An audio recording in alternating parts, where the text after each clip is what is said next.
আসসালামু আলাইকুম ওয়া রাহমাতুল্লাহি ওয়া বারাকাতুহু। প্রিয় দর্শক, দেশের একটি গুরুত্বপূর্ণ সময় এখন যাচ্ছে। খুব রাজনীতিতে পরিবর্তনের একটি আভাস এবং অবস্থা আমরা দেখতে পাচ্ছি। এই মুহূর্তে নাহিদ ইসলাম পদত্যাগ করেছেন।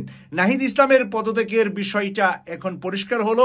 এতদিন পর্যন্ত বিভিন্ন ধরনের সোশ্যাল মিডিয়া এবং মেইনস্ট্রিম মিডিয়াতে কথা হচ্ছিল যে নাহিদ ইসলাম আসলে পদত্যাগ করে উনি রাজনীতির মাঠে এসে কতটুকু ভালো করবেন, কতটুকু খারাপ করবেন, এই বিষয় নিয়ে এখন সরাসরি আমরা নাহিদ ইসলামের কাছে চলে যাচ্ছি। নাহিদ ইসলাম সাংবাদিকদের সামনে কথা বলেছেন। বাংলাদেশ থেকে আমরা ওনার কথাটা আপনাদের সামনে তুলে ধরছি। আসসালামু আলাইকুম।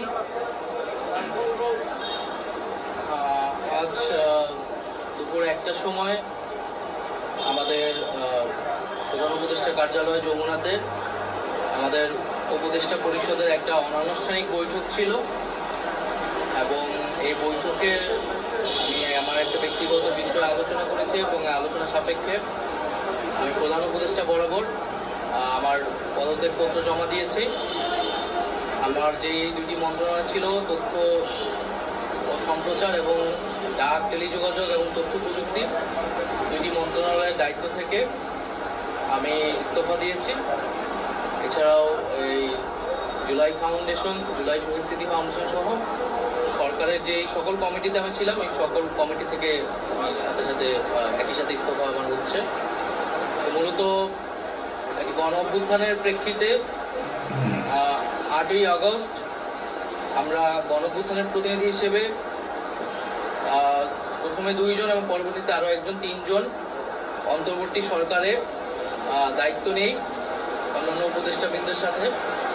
তখন দেশের জাতীয় নিরাপত্তা এবং গণ অভ্যুত্থানের আকাঙ্ক্ষা বাস্তবায়নের লক্ষ্যে আমাদের সেই সময় দায়িত্ব গ্রহণ করাটা আমাদের কাছে মনে হয়েছিল যৌক্তিক।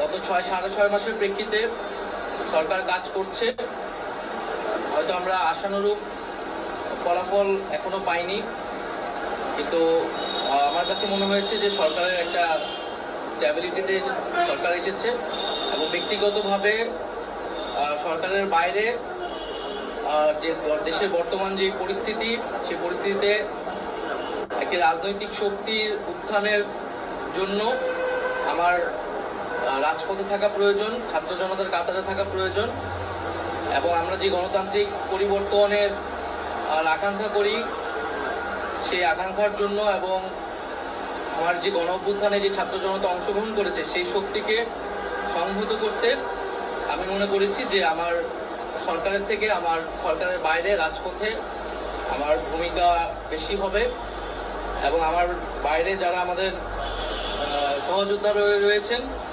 তারাও এটি চান এবং সেই প্রেক্ষিতে আমি মূলত আজকে পদত্যাগপত্র জমা দিয়েছি। গত 6 মাসে আমরা প্রিয় দর্শক, আপনারা শুনতে পেয়েছেন নাহিদ ইসলামের মুখ থেকে কি কারণে তিনি পদত্যাগ করেছেন।